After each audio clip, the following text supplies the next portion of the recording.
अब क्या हो गया, अब ये इंद्रधनुष के बाद हम क्या पढ़ाएंगे, हमारा तिरंगा झंडा। तो हमारा तिरंगा झंडा बच्चों, हमारा तिरंगा झंडा क्या है, जो 3 कलर का हमारा तिरंगा झंडा होता है वो हमारा देश का, हमारे देश का वो सम्मान है, गर्व है, शान है ना। इसको हम, इस किसान को बनाए रखने के लिए हम हमेशा तैनात रहते हैं, है ना। इसी झंडे के बारे में आपके इस पाठ में बताया गया है, ठीक है, हम आपको बताते हैं। ये भारत के नागरिक सावधान की मुद्रा में खड़े हो जाएं, क्योंकि तिरंगा झंडा फहराया जा रहा है। ये कब बोला जाता है, जब हमारा झंडा फहराने जाता है आदमी, तो उस समय सबको सावधान में खड़ा कर दिया जाता है। यह हमारे देश की पताका है, यानी कि पताका जो फैलता है, इसको जिप जमीन पे नहीं रखा जाता। ये पताका जो हमेशा लहराता रहता है। और इसके नीचे हम मिलकर गाएं, और हम क्या गाते हैं, झंडा ऊंचा रहे हमारा विजयी विश्व तिरंगा प्यारा, है ना।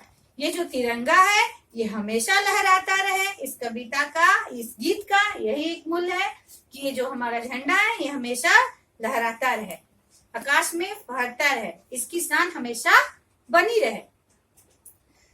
यह मात्र झंडा नहीं, हमारी आन बान और शान है ना। तिरंगा क्या है बेटा, हमारी आन बान और शान है।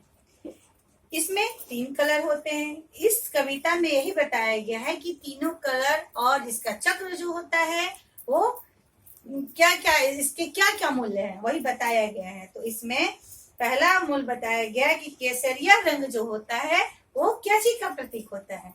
तो केसरिया रंग हमारा जो है बहादुरी का प्रतीक होता है ना बच्चों। हमारी बहादुरी इसी रंग में छिपी होती है। हम सब इस झंडे के नीचे एकजुट होकर प्रतिज्ञा की हम बहादुर बनेंगे। और ये केसरिया रंग का है कि हम एकजुट होकर, जब हम झंडा फहराते हैं तो इसका केसरिया रंग का अर्थ होता है कि हम एकजुट होकर इस अपने बहादुरी की कसम खाएं कि हम हमेशा बहादुर बनके रहेंगे, इसकी शान बचाने के लिए। तिरंगे झंडे में दूसरा रंग होता है सफेद।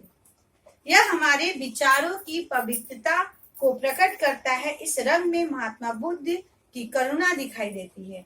और जो सफेद कलर होता है वो हमारी विचारों की पवित्रता, जो हमारा विचार है जो उसमें उसकी पवित्रता को वो छलकाता है, उसके बताता है। और ये महात्मा बुद्ध की करुणा को भी दिखाई देता है।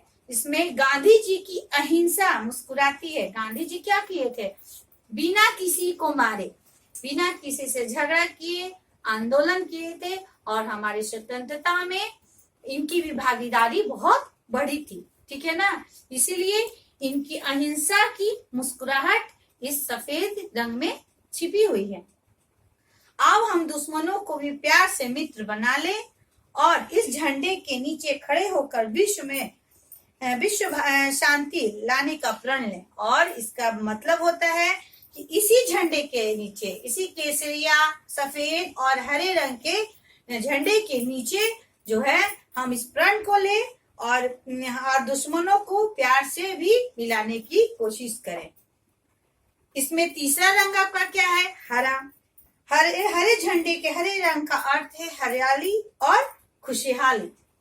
यह हरा रंग भारत के खेत खेत में दिखाई देता है और हर मैदान में बरसता दिखाई देता है। हमारा देश किसानों का देश है, मेहनत करने वाले श्रमिकों का देश है। इस रंग में हमारी पंचवर्षीय योजनाओं की सफलता छिपी रहती है। और ये क्या है, जो हरा रंग होता है वो हमारे हर खेत में हर चीज में दिखाई देता है ना। यहाँ किसानों की हरियाली, जो किसान मेहनत करते हैं, बहुत ज्यादा मेहनत किसान करते हैं। और हमारी पंचवर्षीय योजना इसमें भी छिपी होती है। जो भी हमारे देश के पंचवर्षीय योजना होती है इस हरे रंग में आपको दिखाई देती है। इस योजनाओं में आने वाले समय देश को कारखानों, स्कूलों, अस्पतालों और नहरों का जाल सा बिछ जाएगा। और जब आगे चल के इसका आएगा तो क्या है, नहरों, कारखानों, है ना, बहुत से ऐसे चीज हैं जो हमारे देश में इसी के द्वारा बिछ जाएंगे, यानी कि बहुत सारे फैल जाएंगे। तिरंगे के बीच में एक अशोक चक्र होता है, हम बताए ना, इसको बोलते हैं अशोक चक्र, जो ऐसे होता है, ठीक है, अशोक चक्र।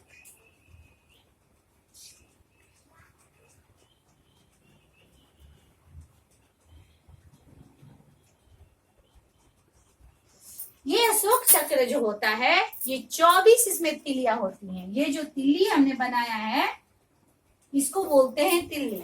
इसमें अशोक चक्र में कुल 24 तिलियां होती हैं, जो पूरे देश के 24 बहुमूल्य घंटों की सूचक है।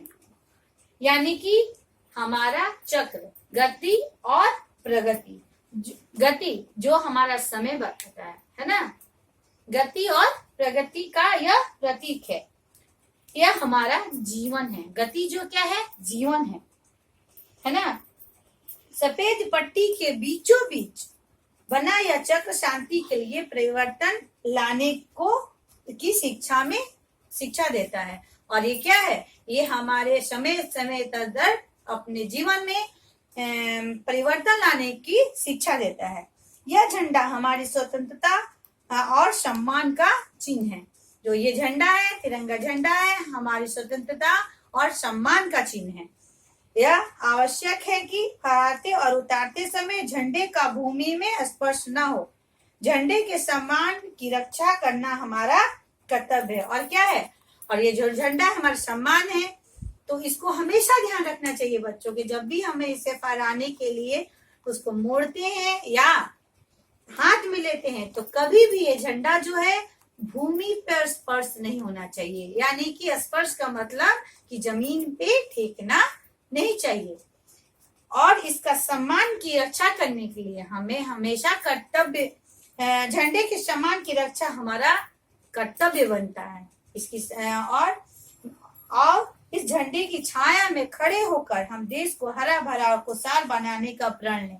और बच्चों, इसी तरह हम भी, तुम भी, सारा दुनिया इस प्रण को ले कि हम इस दुनिया को हरियाली खुशहाली में बनाए रखें। इसी तरह हमें इस झंडे के नीचे प्रण लेना है।